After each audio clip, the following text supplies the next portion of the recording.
Hello friends, welcome back to my YouTube channel. Friends, आज हम discussion करवा कौन ना +3 हिस्ट्री ऑनर्स 50 सेमिस्टर कोड 2 रो unit 3 2 marks questions with answers. तो फ्रेंड्स, पूर्व हम 5th सेमिस्टर रो यूनिट 1 यूनिट 2 मध्य कंप्लीट कर सारी और यूनिट 3 रो शॉर्ट क्वेश्चंस मध्य डिस्कशन हो सारी। वर्तमान आम डिस्कशन करवा 2 and 3 मार्क्स। तो फ्रेंड्स, आपन जब मोर चैनल को नुआ देखुले सब्सक्राइब करते और परिशेष वीडियो जब भल लगे लाइक करने सहित निज सांग मानक शेयर करते। तो अयोध्या समय नष्ट नक वीडियो को स्टार्ट करवा।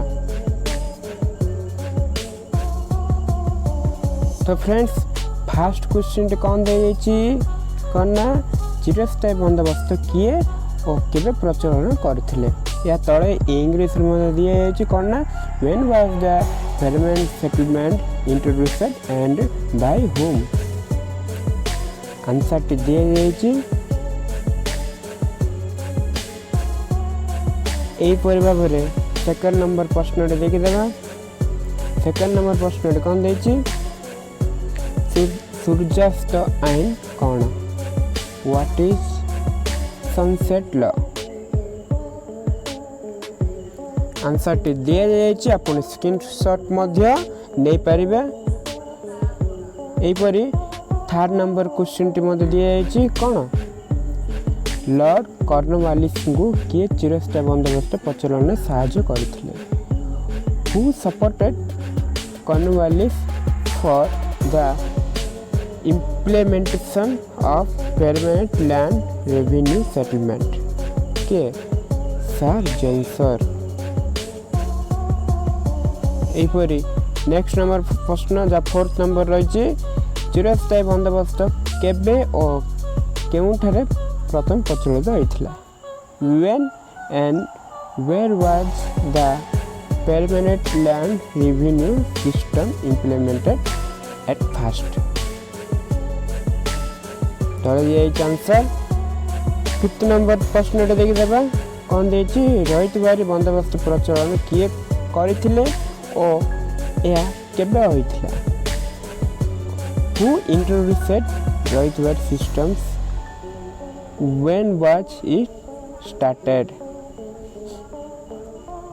आंसर पुनः भाव दिखाई आपन कौन करेंगे मु जहाँ भी देखाए आपन एक लाइन बाय लाइन पढ़ा सहित नोट मध्य करने द्वारा एग्जाम समय आपन को बहुत इजी भाव में मन रही। 5th नंबर प्रश्न देखीदेवा कौन दे महलबारी व्यवस्था केबे और केउठारे प्रचलन करा जायथिला। When and where was the Mahalwari system introduced. 1822 मसीह उत्तर भारत। एपरी 7th नंबर प्रश्न देछि भीतर प्रवाहर प्रवक्ता किए और से केउ पुस्तक ए संपर्क में वर्णना करिसेंति। नेक्स्ट नंबर पेज आंसर टी इंग्लिश रे पढ़ी नेबा आर मीनिंग कौन। Who was the originator of drain of wealth, in which book it is described. Answer पढ़ी नेबे से भाव में नेक्स्ट नंबर प्रश्न पढ़ी नेबा कौन केबे और कहा द्वारा वित्त प्रवाह प्रक्रिया आरंभ है। When and by whom was the drain of wealth system started? ये answer.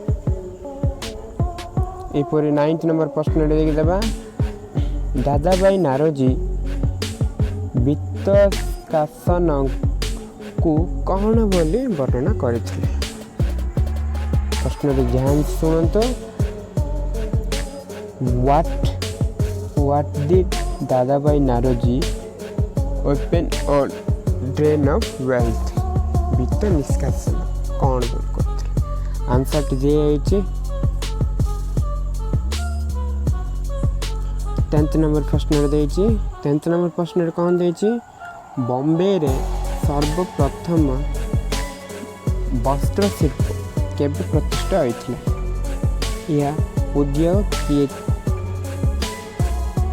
When was the first cotton factory established at Bombay? Who has the interfacture? Answer दिए से पर 11th क्वेश्चन पढ़े नेबा केबे ओ केहू मोगल सम्राटक ठारू ईस्ट इंडिया कंपनी बंग बिहार और ओडिशा रे दिवान लाभ करथिला when and from which Mughal empire East India company deputed P1 in Bengal, Bihar and Odisha. Answer दिए जाइए 12 नंबर प्रश्न देखा किए ओ केबे पंचवार्षिक भूराजस्व बंदोबस्त व्यवस्था प्रचलन करथिले when was the quinquennial land revenue settlement introduced and by whom answer दिया नेक्स्ट नंबर पेज रे देखिए आउ किछ प्रश्न 13 नंबर प्रश्न कौन दिया चिरस्थायी व्यवस्था संपर्क रे मार्समान की मंतव्य प्रदान करथिले what was the opinion of Marshman on permanent settlement answer टी दिए जाइए आप सहजरे देखिपे यहीपर भाव में 14 नंबर प्रश्न देखीदेवा 14 नंबर प्रश्न कौन दिखाई केबे ओ किए जरी व्यवस्था अधीक्षक थिले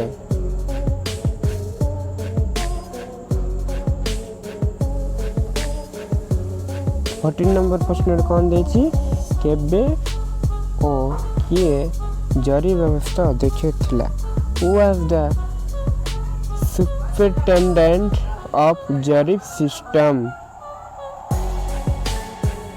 आंसर दिया है 15 नंबर प्रश्न देखिदेबा केबे डेक्कन कृषक सहायता आईन प्रणयन होइथिला आंसर हला देखिदेबे आ तळे इंग्लिश रे मध्ये दिया है When was Deccan Agriculturist Relief Act introduced? Answer देख पारथिबे भारत रे छोट शिल्प केबेठार आरंभ होला When was the jute industry started in India?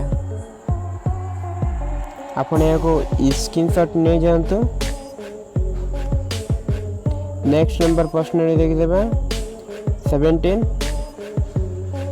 Tata लोह इस्पात कंपनी केबे और का द्वारा गठित होइतिला when and by whom was Tata iron and steel company established एहला आपनकर सर्वशेष प्रश्न सहित आंसर तो फ्रेंड्स वर्तमान यूनिट 3 रो 2 मार्क्स कंप्लीट होई सलचे तो नेक्स्ट वीडियो रे पुणी तरे देखा हबा 3 मार्क्स सहित एवं हिस्ट्री ऑनर्स रो आउ किछि क्वेश्चन सहित तो एतुरी रहिबा धन्यवाद राधे कृष्ण।